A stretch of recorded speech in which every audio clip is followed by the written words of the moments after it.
I never imagined my life would end up like this cold pavement beneath my palms, rain soaking through my clothes, and my own father's voice echoing in my ears like a sentence.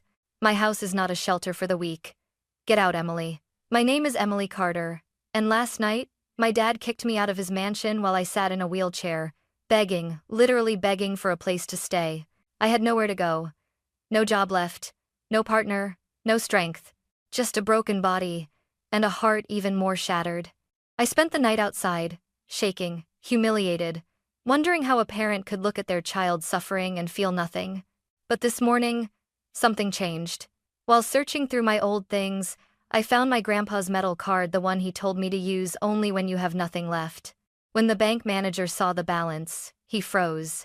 "Ma'am, you need to see this. I used to think I understood pain. Heartbreaks, bad days, disappointments, the usual things people call struggles. But nothing, absolutely nothing, prepared me for the night my entire world fell apart. 2 months before my father threw me out, I had a life that felt solid. I worked as a project coordinator in a mid-sized tech firm in Dallas. I rented a cozy apartment with light blue curtains and plants on every window. I jogged on weekends. I made decent money. I wasn't rich, but I was proud of myself. And then one stupid moment changed everything. I had stayed late at work, finishing a quarterly report. The parking lot was nearly empty when I left. The Texas heat had been brutal that week, and I'd skipped lunch. While driving home, the world suddenly tilted, just a rapid wave of dizziness, like someone dimmed the lights around me. "Come on, Emily." "Not now," I whispered, gripping the wheel.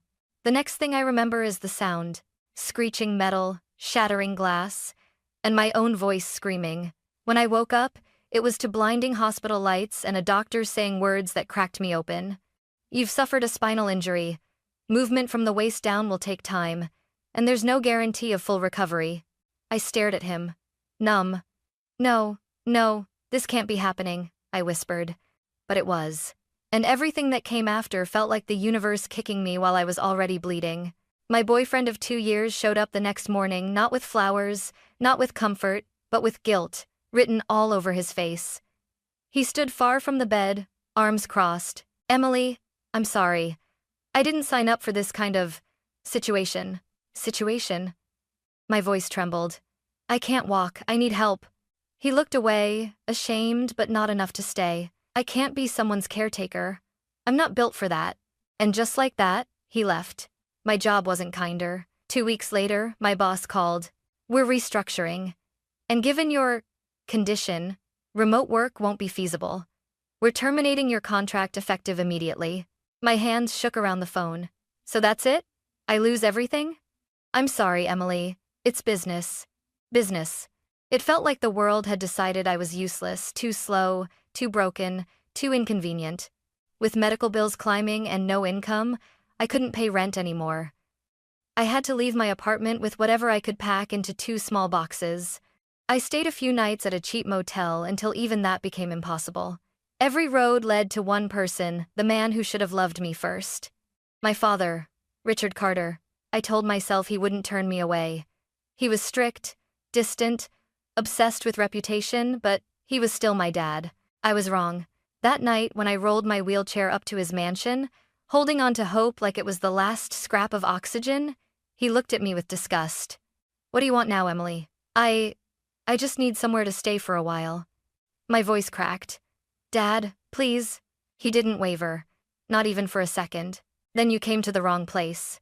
And with that, he turned his back, and the last piece of my old life snapped in half.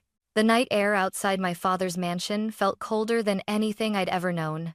The driveway was long, lined with perfect rows of oak trees and lights that made the whole place glow like a museum. I used to think it was beautiful. Now it felt like a place meant to keep people like me out.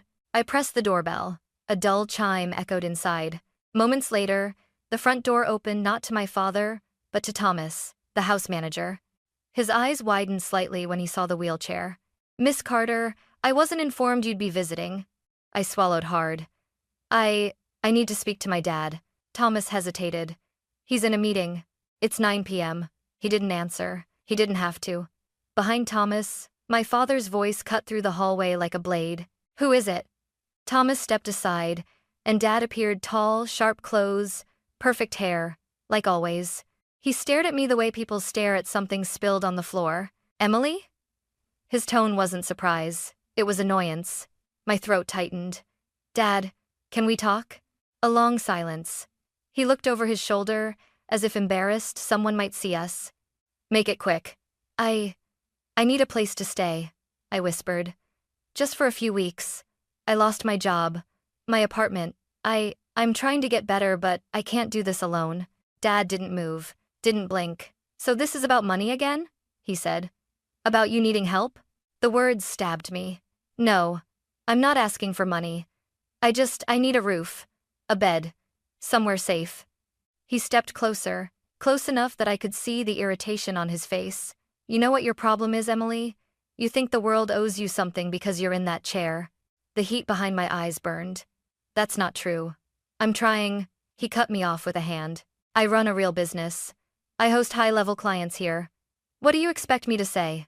Ignore my daughter, she can't walk, but she needed a place to crash? Dad, please. My voice broke. I'm your daughter, a daughter who refuses to take responsibility. His jaw tightened. You caused your own situation. You should have taken better care of yourself. My breath caught. It was an accident. I didn't ask for this. And I didn't ask for you to show up here, he snapped. I flinched. But Dad, I have nowhere else. I can't even climb stairs. Please, just until I get back on my feet. I'll stay in the guest room. You won't even notice. He laughed. Actually laughed. Emily, you being here is the opposite of not noticing. You'd turn this house into a rehabilitation center. And he was to doom it. He leaned in, eyes cold and sharp. This is a mansion, not a hospital. I felt something in my chest crumble. Get out, he said quietly. Before my guests arrive and see you like this. My hands gripped the wheels so tight they trembled. Dad, don't do this to me. He didn't answer. He just turned his back. Thomas opened the door wider, an unspoken command for me to leave. I rolled backward, my vision blurring, breath shaking. As the door began to close, I whispered, I'm still your daughter. But Dad didn't turn around. The last thing I saw was the polished wood door shutting in my face, sealing me outside like I was trash left on the porch. And then, click. The lock engaged. I sat there in the cold darkness, staring at the place I once called home, wondering how a parent could choose pride over their own child's tears. But that night, while the wind sliced through my thin jacket, I promised myself one thing. If I ever stood back up again, I would never, ever come back to that door begging. After my father slammed the door in my face, I didn't cry right away.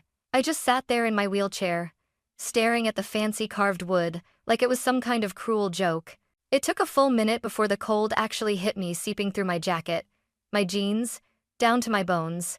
Only then did my hands start to shake. Eventually, Thomas came out, awkward, avoiding my eyes. Miss Carter, it's best if you leave now. I nodded, even though it felt like something inside me was breaking apart. I rolled myself down the driveway, each push harder than the last, until I reached the quiet street below the mansion. There, under a flickering street lamp, I finally let the tears fall. Why, Dad? Why couldn't you just let me stay? The question hung in the air with no answer. I used the last bit of money I had to get a rideshare back to the crumbling motel on the edge of town. The room smelled like mildew and old carpet, but at least it was warm.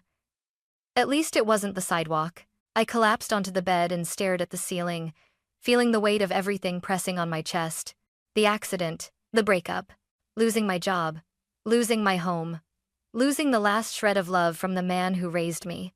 It was like life had ripped every support beam out from under me. Around 3 a.m., unable to sleep, I pulled one of the cardboard boxes closer, the last box I managed to save from my old apartment. It was filled with random things. Old notebooks, a cracked mug, some photos, charger cables, birthday cards from years ago.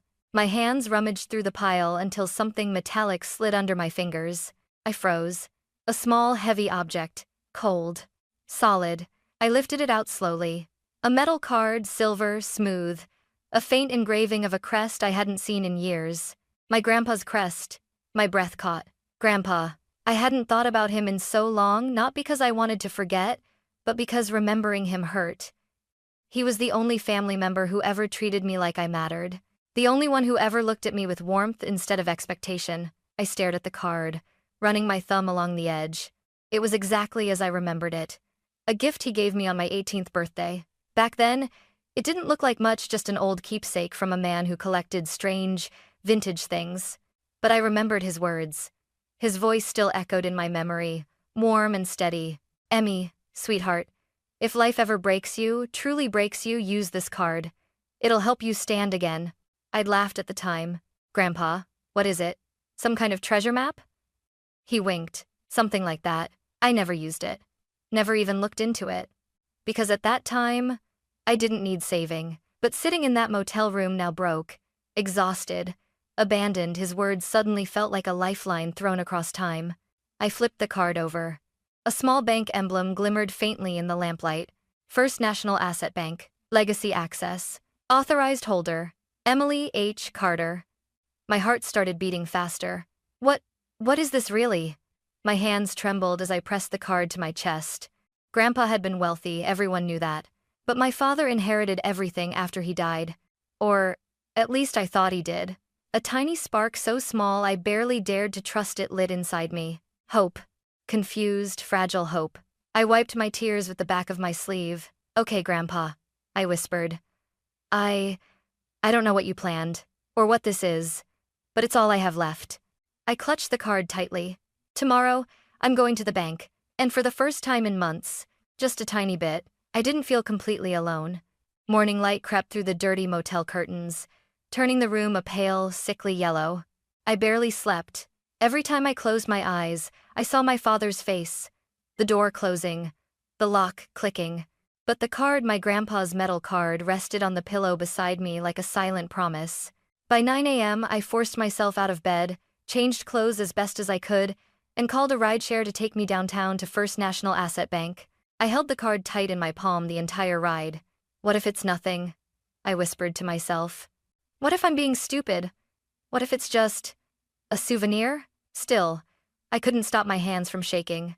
When the car pulled up, the sight of the bank almost swallowed me whole. A towering building of glass and steel, spotless, intimidating, the kind of place people with real money walked into. I wasn't one of those people. Not anymore. But I pushed the wheelchair forward, each roll echoing on the marble floor as I entered the lobby. The space inside was huge, cold air, high ceilings, the faint smell of expensive cologne and printer ink. A young teller smiled politely from behind the counter. Good morning. How can I help you? I placed the metal card onto the counter. I need to check whatever is linked to this. She picked it up casually, then froze. A tiny frown creased her forehead as she turned it over, then over again, as if trying to confirm it was real. Oh, she whispered, then louder. Oh, just one moment, ma'am. Before I could ask anything, she stood up so fast her chair rolled backward. She rushed toward the side door leading to the offices. I stared after her, heart hammering. Is that normal? I asked the guard nearby. He didn't answer. He just straightened his posture slightly, eyes flicking to the card on the counter. Something wasn't normal. A minute later, a tall man in a dark tailored suit came out from the back, a manager, maybe older than 50. Glasses, silver hair, the kind of man who looked like he dealt with rich people every day. Miss Carter? He asked, looking directly at me. Yes, I'm Daniel Brooks, senior branch manager. Please come with me. My stomach dropped. Is something wrong? He didn't reply. He simply picked up the card with both hands carefully, respectfully, as if it were a bomb or a priceless artifact. He led me into a private room with glass walls and a long oak table. Not the kind of room they used for everyday customers. When the door closed behind us, Manager Brooks sat down across from me. Miss Carter? He said slowly. I need to verify your identity before I can discuss anything further. Of course. He scanned the card, then scanned my ID, then had me place my thumb on a biometric pad. The machine beeped, and the screen turned green. A soft chime sounded like a vault opening somewhere. The manager inhaled sharply. Identity confirmed. You are the sole legal beneficiary of this trust. His tone had changed lower, heavier, almost reverent. My chest tightened. Trust? What trust? He turned the monitor toward me. Numbers filled the screen, rows and rows of them. Commas, zeros, Columns I didn't understand. At the very bottom, in bold, total assets, 1,903,477,562.11. My breath vanished. My vision blurred. It felt like the entire room tilted sideways. This is a mistake. My voice cracked. This can't be real. But the manager's expression was deadly serious. Miss Carter, he said quietly. These holdings were placed under a high-security legacy trust by your grandfather, Henry Carter. He paused. I've never seen a trust remain this untouched. And I've never ever seen one belonging to someone who had no idea it existed. Caesarville friends. I stared at the screen, hands trembling uncontrollably. Almost $2 billion? I whispered. My voice sounded small, distant. The manager leaned forward, sliding a folder toward me. Ma'am, that's only the liquid value. There are physical assets, bonds, properties, offshore accounts. You'll need a legal team to go through everything. I covered my mouth as tears spilled down my cheeks. Grandpa didn't forget me. He didn't leave me behind like Dad did. He saved something for me, something impossible. Manager Brooks lowered his voice. There is one more thing you need to see. He slid a sealed envelope across the table, my name written on it in my grandfather's handwriting. My heartbeat drowned out everything. If this was real, then my life had just changed forever. I left the bank that day feeling like I'd stepped into a different universe, one where the ground I'd been crawling on suddenly cracked open to reveal a staircase. A staircase built by the only man who'd ever truly loved me. But money, no matter how much, doesn't fix a broken body. It doesn't erase the pain of being abandoned by your own father. It doesn't magically heal your spine or clear your mind of the nightmares you've lived through. Still, it gave me a chance.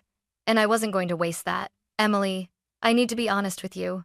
The next morning, I checked out of the motel, called a private medical service, and booked a full evaluation. A woman in blue scrubs helped me transfer into the exam chair. She scanned my chart and sighed softly. Your injury is recoverable, she said, but only with aggressive rehabilitation. The kind that takes months, maybe years. Years? My voice cracked. Yes. But I've seen patients walk again after worse. I swallowed hard. What if I don't have years? She looked me straight in the eyes. Then you fight anyway. And something inside me whispered, then I will. The house that hope built. Within a week, I purchased a small, single-story home just outside Dallas warm colors. Open layout, no stairs. Not a mansion. Not even close.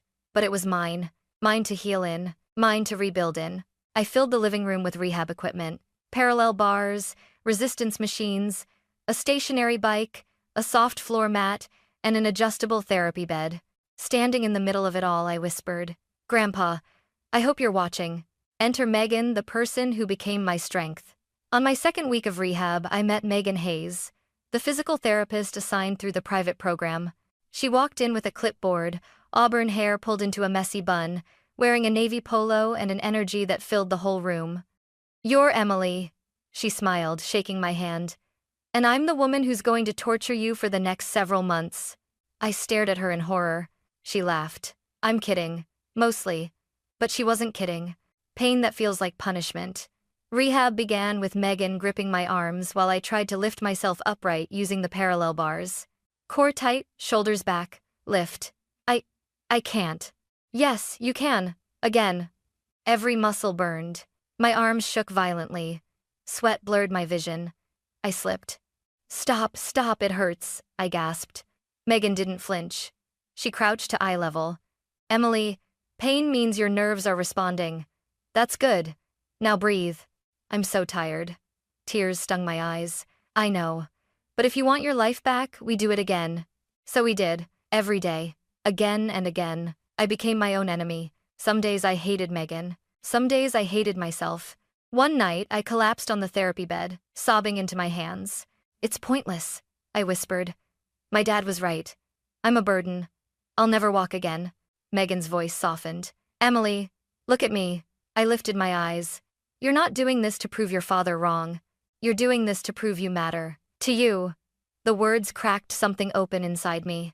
The first spark. At week 7, something happened. We were practicing weight shifting. I was gripping the walker, drenched in sweat, trying to lift my right foot an inch off the ground. "Come on, Emily," Megan urged. "Just a little more." I bit down on my lip until I tasted blood, and then my toes curled. Just a tiny movement, barely visible, but it was mine. "Oh my God," I gasped. Megan, look." Megan's eyes widened, and she let out a laugh so loud it echoed through the house. "Yes, that's you! That's your nerves firing." I covered my face with both hands and sobbed. Not from pain. From hope.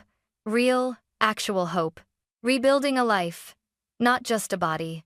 With progress came clarity. I hired a personal nutritionist, a mental health therapist, a small home staff to help me handle day-to-day tasks.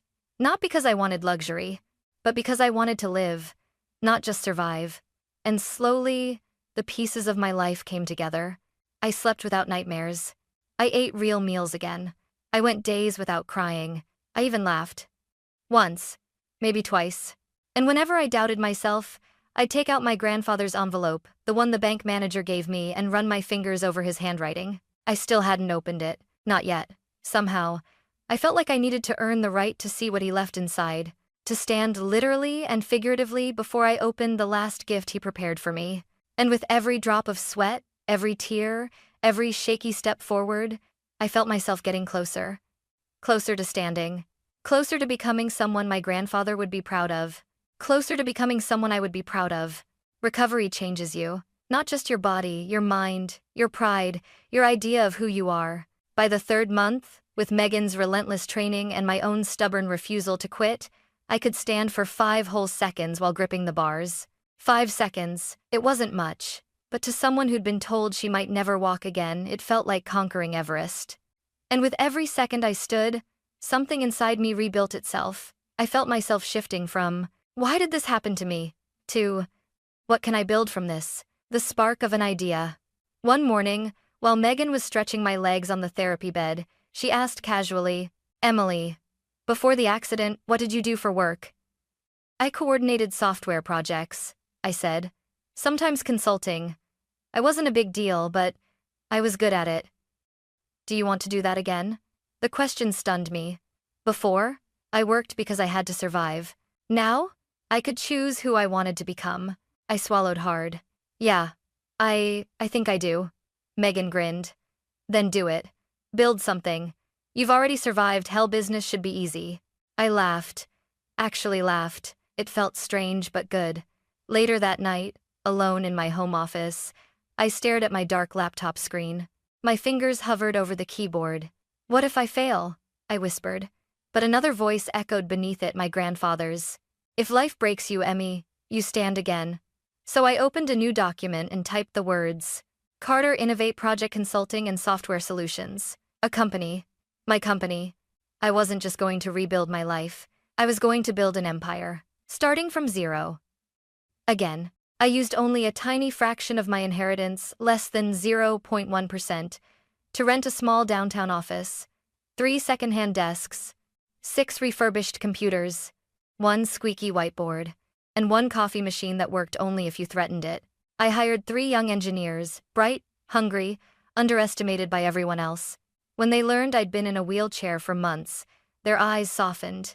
One of them, Alex, asked, "Ma'am, are you sure you can handle the workload?" I smiled. "You'll be surprised what I can handle." The first contract.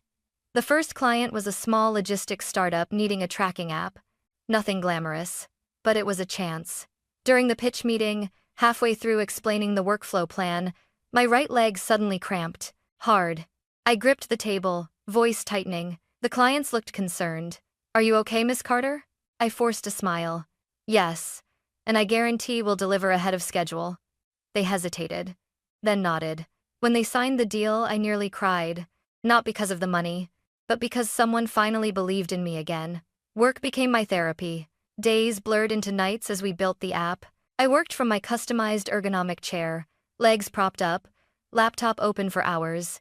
My team often found me asleep at my desk. Megan shook her head every time she visited. "You need balance," she warned. I pointed at my computer. "This is balance. I feel alive here." And she didn't argue.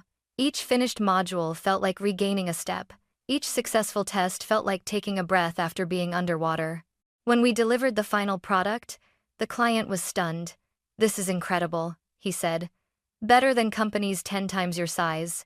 Then he asked the question that changed everything. "Can we refer you to our partners?" I almost whispered the answer. "Yes, please." The referrals poured in. A retail brand needed inventory software. A medical clinic needed a scheduling system. A local entrepreneur wanted a custom platform for her business. Suddenly, I wasn't chasing clients. They were chasing me. Within 6 months, my company grew from 3 employees, 10, 1 client, 27 active contracts, tiny rented office, full-floor workspace. One afternoon, as sunlight filtered through the new glass windows of our upgraded office, I stood with my hands resting on my walker and looked out across the room. My team was laughing, typing, brainstorming around whiteboards full of ideas. For the first time since the accident, I felt proud of myself. Truly proud. I whispered, "Grandpa, I'm doing it. I'm really doing it." And then the media found me. It happened overnight. A journalist reached out, wanting to feature the CEO who rebuilt her life from a wheelchair. I agreed to a short interview, thinking it would be a small article. But the story exploded. Headlines everywhere. From tragedy to tech leader, Emily Carter's rise from rock bottom. She lost everything. Now she's leading one of Dallas's fastest-growing startups, Carter Innovate, the company born from courage. Comments flooded in. "She's inspiring. A warrior. A real survivor." I read them all with shaking hands. Because for once, the world didn't see me as broken. They saw me as someone who stood back up. But the higher you rise, the more your past notices. The article caught attention I wasn't prepared for. Not from investors. Not from clients. But from the one person I never wanted to hear from again. My father. And the day he came back into my life would become the moment everything finally exploded. My company was thriving. New contracts came in every week. The office buzzed with life whiteboards full of ideas, keyboards clicking nonstop, employees laughing as they solved problems. I was standing with my walker near the project room, reviewing a design draft, when my assistant Olivia rushed in. Her face had drained of all color. "Emily," she whispered, "there's someone here to see you." I didn't think much of it. Investors showed up sometimes without appointments. "Who is it?" Olivia swallowed hard. "It's your father." My entire body went cold. No, it couldn't be. Not him. Not after everything. "Where is he?" I asked, my voice barely audible. Olivia pointed toward the lobby. "He's demanding to see you." Demanding. Of course he was. I steadied myself on my walker, inhaled deeply, and rolled toward the entrance. The moment I turned the corner, the world seemed to stop. There he was, Richard Carter, standing in the middle of my polished lobby in a wrinkled suit, hair unkempt, eyes haunted.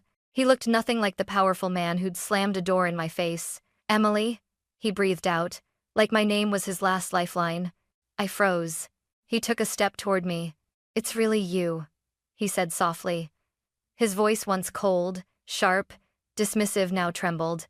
I stayed still, hands gripping the walker. "What are you doing here?" I asked.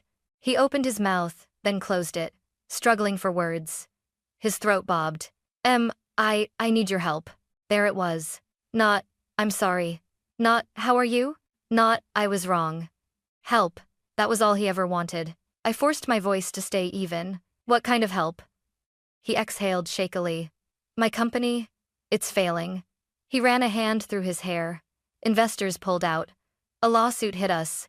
Then the bank froze our credit lines. I'm drowning, Emily. I'm losing everything." I stared at him, unblinking. "And that concerns me because..." His eyes reddened. "Because I'm your father." I almost laughed. Instead, I whispered, "You stopped being my father the night you locked that door." He flinched. The pain in his eyes was unmistakable. "Emily, please," he rasped. "I know I made mistakes. I know I hurt you. But I'm desperate." His voice cracked. "I might lose my home, my reputation, everything I've built, everything you built," I murmured. "Yes, I remember that, vividly." He took another step toward me. "I have nowhere else to go, no one else to ask." His voice dropped to a plea. Just give me a loan. Anything, a few million, I'll pay you back." "A few million?" He said it like pocket change. I clenched the walker. Dad, do you know where I was when you threw me out? He didn't answer. So I continued, my voice shaking with anger I had held in for months. I sat outside your mansion in the cold, in a wheelchair, crying, begging, and you turned your back like I was trash. His jaw tightened, shame flickering across his face. I was under stress, he mumbled. Oh, really? My voice rose. Is that your excuse? Because I was under cars, under hospital machines, under bills, under depression so deep I could barely breathe. Emily. No. I cut him off. You didn't just refuse to help me. You humiliated me. You looked me in the eyes and told me I was an embarrassment. He shut his eyes tightly. People in the office watched in silence. No one moved. No one breathed. He swallowed hard and whispered, Please, I'm begging you. Don't let me lose everything. I stared at him. Then something shocking happened. He dropped to his knees. Right there. On my office floor. Emily, please. His voice cracked into a sob. I'm your father. I'm begging you. My heart thundered in my chest. Not because he was begging, but because I felt nothing. No pity. No satisfaction. No revenge. Just emptiness. Slowly, I stepped back with my walker. You threw me out, I said softly, when I had nothing. As in a splendid age too, he lifted his head, eyes full of desperation. And now? He asked. Will you help me now? Silence swallowed the room. I straightened my shoulders. No, I said. He went pale. Emily, you taught me a lesson the night you left me outside in the cold. My voice didn't shake. Not anymore. Now I'm teaching you one. He stared up at me, breath trembling. People who abandon others in their darkest moment. I met his eyes. Do not deserve to be saved. Security stepped forward, but I lifted a hand. No, he can leave on his own. Dad stood slowly, wiping his face with a trembling hand. For the first time in his life, he looked small, broken. He opened his mouth like he wanted to say something, maybe sorry, maybe please, but no words came out. He turned, walked toward the glass doors, stopped only once, looking back at me. Goodbye, Emily. And then he was gone. The door shut behind him, and I finally felt free. Free from the weight of his expectations, free from the pain he caused, free to become who I was meant to be. My hands shook on the walker not from weakness, but from the overwhelming relief of finally closing the chapter that had haunted me for years. Megan, who'd been watching from the hallway, rushed to me. Are you okay? I nodded. I'm not okay, I whispered. I'm better. When my father left my office that day, the glass doors closing behind him with a soft thud, it didn't feel like victory. It felt like release, like I'd been carrying a cinder block on my chest for years without realizing it. And suddenly, it was gone. For the first time in a long while, I could breathe normally. But recovery isn't a single moment. It's hundreds of tiny, painful ones stitched together. And now, for the first time, the stitching didn't hurt. A new routine, a new world. Weeks passed. Carter Innovate continued to grow more contracts, more employees, more interviews, but I didn't lose myself in work the way I used to. I woke up early every morning, opened the curtains of my new home, and let sunlight flood the room. I made coffee. I learned to cook again slowly, carefully, burning a few pans along the way. Megan visited every day for physical therapy, which, of course, she claimed was medical necessity. But I knew she stayed longer than she needed to. Our conversations drifted from therapy instructions to jokes to confessions spoken in low, tired voices. One evening, while helping me stretch, she laughed and said, You know, for someone who used to nearly faint at doing leg lifts, you're a monster now. I rolled my eyes. You're the monster. I'm the victim. Victim? You? Emily, you literally started a company while relearning how to stand. I smiled, a real, full smile, and in her eyes, I saw something soften, something warm, something dangerous, something beautiful, standing again. Literally. On a cool morning about 10 months after the accident, we were in the therapy room. Megan positioned the walker in front of me. Let's try again, she said. This wasn't new. We'd done this almost every day, but something was different today. My legs felt stronger. My core didn't shake as violently. I gripped the bars. Megan placed her hands on my hips, grounding me. Ready? She asked softly. I nodded. 1, 2, 3. I pushed. Pain shot up my lower back, sharp, hot but manageable. Then my knees steadied. My muscles tightened. And then, I stood. Not with her holding me. Not leaning on the walker like dead weight. I stood. Straight. Tall. Alive.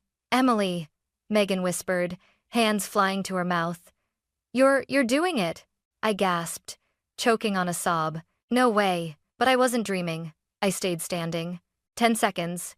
20. I laughed and cried at the same time, messy, trembling, overwhelmed. Megan wiped her tears quickly. Okay, don't fall now. But holy crap, Emily. You're standing on your own." I collapsed into her arms, both of us shaking. "I told you," she whispered into my hair. "You were never broken." The visit I needed to make. 2 weeks later, when I could take several steps with only a cane, I asked Megan to drive me somewhere. A quiet, simple cemetery on the north side of town. We walked slowly between the rows of headstones until we reached the one with the name, Henry Carter. My sunshine lives on. I knelt carefully before his grave. Something I couldn't have done just weeks before. "Hi, Grandpa," I whispered. I made it. The wind moved gently through the trees, rustling the leaves like a soft applause. I'm standing again," I said, wiping my cheeks. "And I built something real, something good." For a moment, I let myself cry, not with grief, but with gratitude. "Thank you," I whispered, "for saving me long before you even knew I needed saving." Megan placed a hand on my shoulder. "He'd be proud," she murmured. I nodded. "I hope so. A new beginning, not a replacement." Life didn't magically become perfect after that. I still had pain. I still limped some days. I still carried trauma like a shadow. But shadows don't scare you when you've learned to walk through the dark. And then something unexpected happened. Something I didn't realize I'd been avoiding. One evening, Megan and I were sitting on my couch after therapy, sharing takeout and laughter. Her hair fell loose around her face. Her eyes were warm and full of something that mirrored what I felt inside. She looked at me quietly for a moment. "Emily," she said softly, "when you're ready, I'm here." My breath hitched. Not pressure, not expectation, just an open door, the kind my father closed, the kind my grandfather left for me. And in that quiet moment, I realized something. Love doesn't have to be dramatic to be real. It doesn't need grand gestures or intense declarations. Sometimes, love is just someone who stays when the world leaves. I reached for her hand. I think I might be getting ready," I whispered. She smiled, tender and hopeful. And somehow, I felt a new chapter begin, closing the past for good. 1 month later, I received a call from a lawyer. My father had filed for bankruptcy. He had lost everything. But here's the truth. I didn't feel anger. I didn't feel revenge. I felt distance, like I was finally watching a story that no longer belonged to me. I didn't go to see him. I didn't offer money. I didn't offer spite. I simply chose myself. Because forgiveness isn't letting someone back into your life. Forgiveness is choosing not to let their choices define yours anymore. And walking away finally felt like freedom, where I am now. A year after my father shut that door in my face, I walked into my office on my own 2 feet. My team clapped. Megan cried. I laughed through the tears. And on the wall behind my desk hangs a framed quote from my grandfather. "Strength isn't something you're born with. It's something you build when you have no choice." He was right, because I didn't just rebuild my life, I rebuilt me.